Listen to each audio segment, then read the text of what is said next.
Good morning, good evening, whenever you're watching this, welcome. During the Derek Chauvin trial and after the conviction, there were a lot of questions about whether or not the judge behaved correctly. For example, why didn't he sequester the jury when they were literally driving through rioted streets, when everything on TV was about the case at hand? Why didn't he grant the defense's motion to change venue when there was a literal mob waiting outside of his courtroom, when Maxine Waters was giving speeches outside of his courtroom? Did he really think that Derek Chauvin was going to get a fair trial? Did he really think that the jurors were not going to be influenced? Tim Pool went on several angry rants about this, and I agree with him. The judge claimed that there was no reason to change venue because the mob would show up anywhere in Minnesota. Are you kidding me? You are the judge. You must do whatever it takes to get a fair trial. In today's video, we take a look at new evidence that might overturn the verdict or cause a mistrial. Then, we take a look at what a real judge with a brain and a good set of balls looks like. And finally, with looking at the president of Azerbaijan exposing the fake BBC News media. Let's get into it.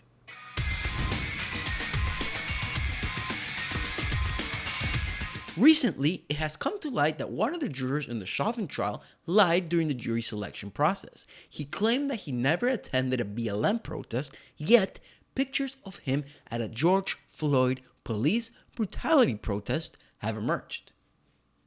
Impartial jury, anyone? If this is true, the case has to be overturned, at the very least, a mistrial. Check out this compilation of the news unraveling and the juror, once again, lying.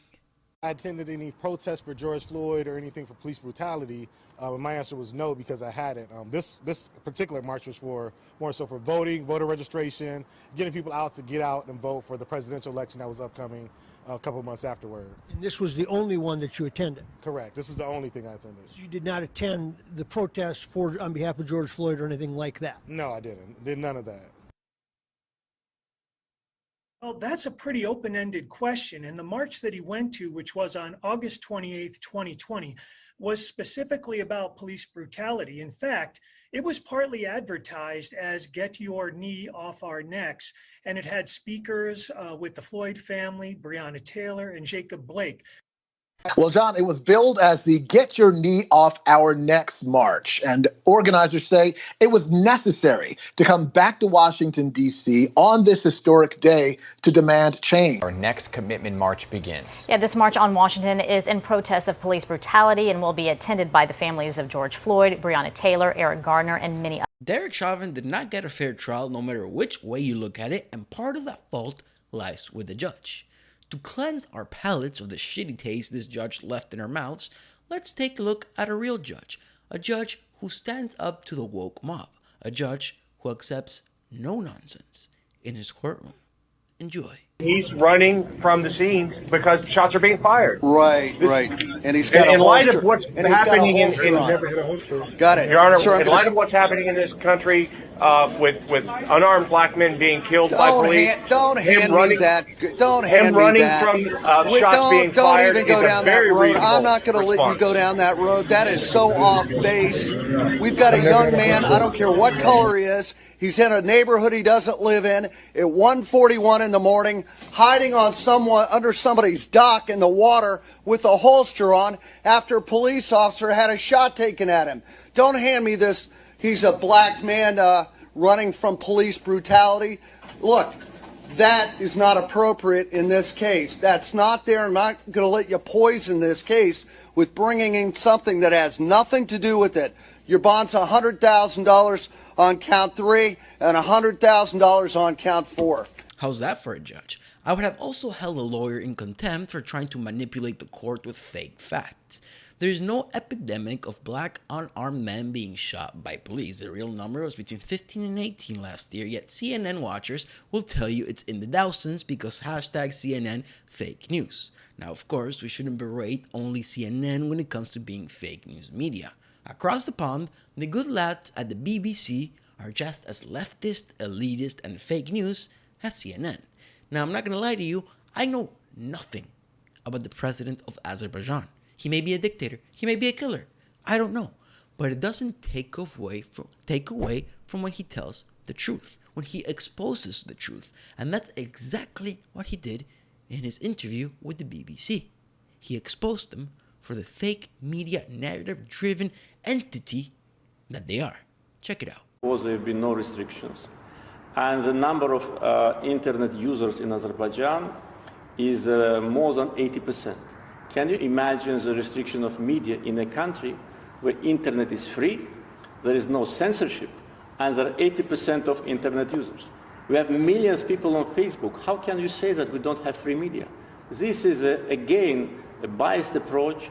This is an attempt to create a perception in Western audience about Azerbaijan. We have opposition, we have NGOs, we have free political activity, we have free media, we have freedom of speech. But if you raise this question, can I ask you also one? How do you assess what happened to Mr. Assange? Is it a reflection of free media in your country? We're not here to discuss no, my let's country. Discuss. No. Let's discuss. No, President In order Aliyev. to accuse me, saying that Armenians will not have free media here, let's talk about Assange.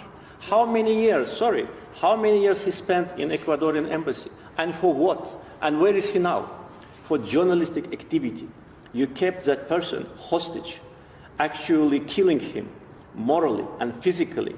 You did it, not us, and now he's in prison. So you have no moral right to talk about free media when you do these things.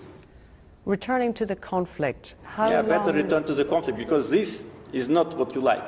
You like only to accuse, only to attack. But look at the mirror. Look, I tell many times, before coming and lecturing us, and in your question, accusing me, it's not a question, it's accusation. You talk like a prosecutor. Why? If you're so democratic and so objective, why you keep Assange in prison? For what? You keep him in prison because of his journalistic activity.